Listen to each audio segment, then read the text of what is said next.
Good morning, folks. This is Davis County Judge Executive Al Mattingly, and I'm here today with Scott Williams, the president of the Owensboro Community and Technical College. And we want to talk a little bit about the Phase 2 Technology Center. That's what we've called it for years and years. We are setting in this very modern building right now. The local folks started trying to get funding for the Phase 2 Technology Center as far back as the early 2000s. And at one time we had it in the state's budget, in the, I guess, the community colleges budget, and the governor vetoed this. So that was around 2005, 2006. So we started to work the previous fiscal court and the current fiscal court, and the city started working.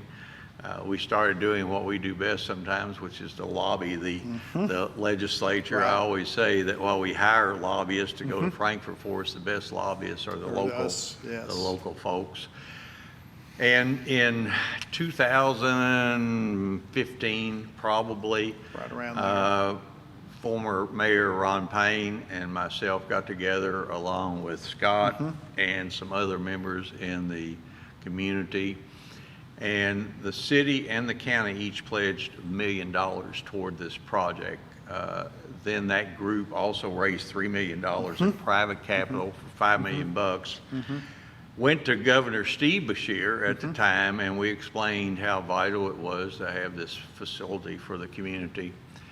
And in his State of the Commonwealth address, and when he presented his budget, he actually mentioned Owensboro and Davis County by name. And set up a mechanism in which, or through which, we could finance the Phase 2 Technology Center. It was innovative. We were one of the first communities to take advantage of it. And where we sit today is a result of that tremendous community effort. Over on the wall is a list of the community members, and there were community members.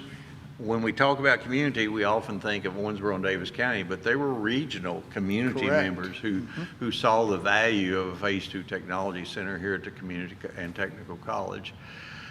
Since we have built the building and have staffed it, it's funny, there was a water feature over here next to the door, and that was something that was built here because prior to it, we didn't have any room to do fabrication. That's correct. We have the latest in equipment to teach folks, and there's a lot of things in the trades in particular and in advanced manufacturing that you can teach, and you don't need to be using torches and saws and other tools. You can actually teach it online. Correct. You can actually take, I did it myself. They have a welding shop where you can do it virtually. It looks just like you're welding, and you can trace it.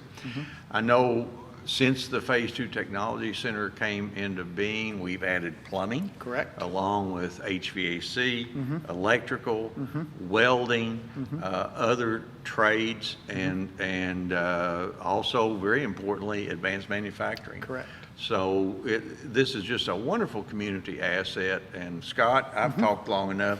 You jump in here and you talk about it a little bit. You bet. Thank you, Judge. And so what ATC Phase 1, which is the building next door, and this new building, the IIC, which opened in 2018. What is IIC? Stands for the Industry Innovation Center. Okay. So Phase 2 Technology. Phase 2 Technology is actually what this building we set in.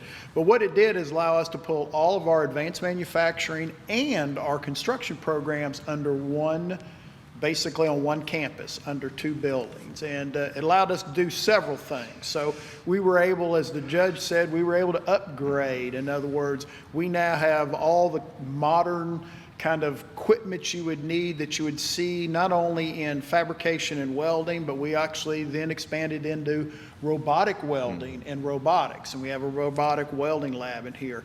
On the HVAC side, we were able to expand from just residential. We were able to bring in commercial components, building controls. So we were able to add all of that to our programming as well.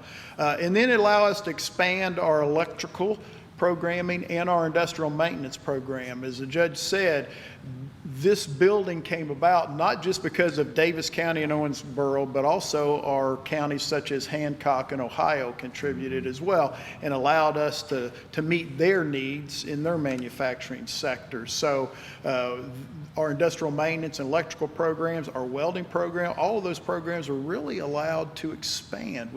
Once this building came to fruition, we kind of increased our enrollment in all those programs over 50%. So it's been a godsend. It's been a wonderful building, and I cannot thank the community enough for allowing and making this happen. So it made a big impact. You know, one of the things, and I was sharing this earlier with Jordan, when fiscal court was going through the things that we had to do to put $1 million into this project, Commissioner George Wathen from the West made a statement, and it's extremely true. Of all the things we typically will see immediate results of the money that we put into to things. We put $1 billion into paving roads, and we pave 30 miles of road, and you can drive down it. It's nice and smooth.